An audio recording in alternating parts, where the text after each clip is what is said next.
Hi guys, I'm the Lazy Tech Man. Welcome to the channel, and today we are going to take a look at two DACs from Fiio.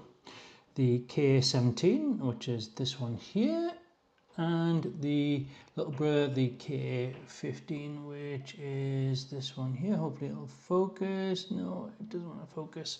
Never mind. So I just want to do a kind of quick review of this and share my initial thoughts. So we'll just dive right in.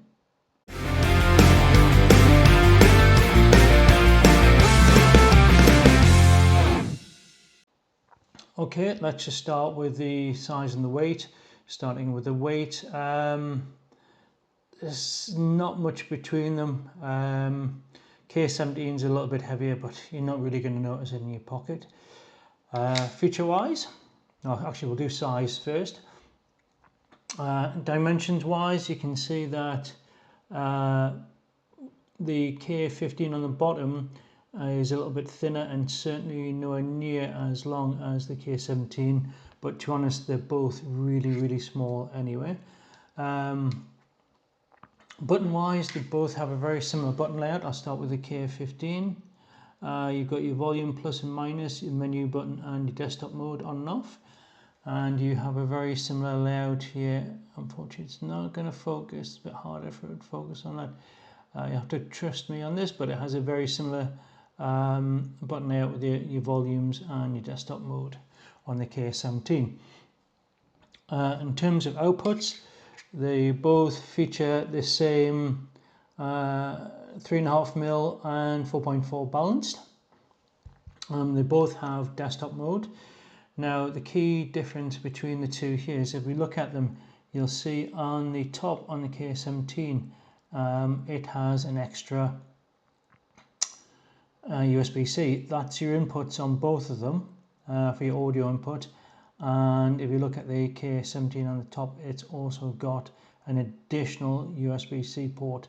That's to basically power the desktop mode separately with an external power supply on the K17. Now in terms of chipsets, the KA17 uses the latest Cirrus Logic chips, and the KA17 is using the latest ESS Sabre chips. Now, how do they sound? It's going to be hard to describe this, but I'll try my best because I'm not an audiophile. On the KA15, it sounds like a fuller sound, like a more kind of relaxed but like rich, fuller sound. But on the K17, it's kind of more surgical, clinical. So the K17 will pick out more detail than the K15 in the bass, the mids and the treble. But it's not as relaxed as the K15. The other thing I noted on this is that sometimes the highs can be a bit piercing. I don't know if that's because just the headphones I've used, but on some tracks where it was like very treble heavy, it could be a little bit fatiguing on the ears after a while. In terms of power output and desktop mode, I think this is about 500 odd milliwatts, and I think this K17 can get up to about 650 thereabouts. Both fantastic bits of kit. The other thing to note on this is that the K17 uses THX amps. Now that might be a big deal for some of you guys. For me it really wasn't. So the other thing is in terms of kind of the imaging of the two devices, the soundstage. K17's got like better imaging because I think it's got just more detail. But in terms of actual soundstage, I think they were pretty much on par. Sometimes I felt the K15 was a little bit bigger, but very little in it, so I'd have to call that a draw. What else to really say about them?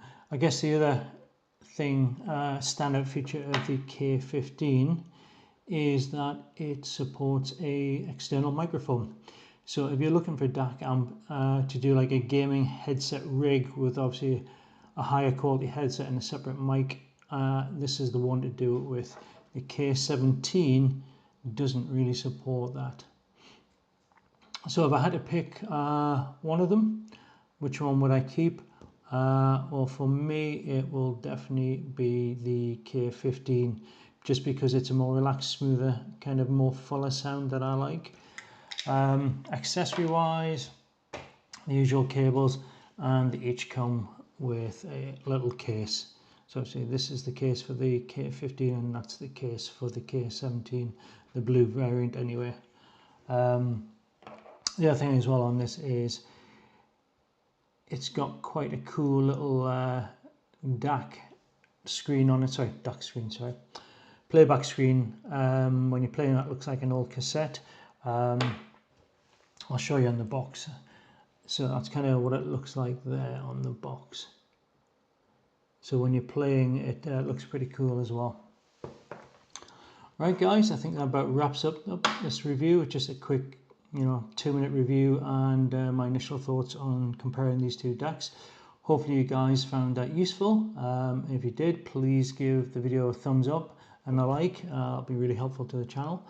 And I guess that about wraps it up. So thanks for watching and hopefully I'll catch you guys sometime soon. Bye bye now.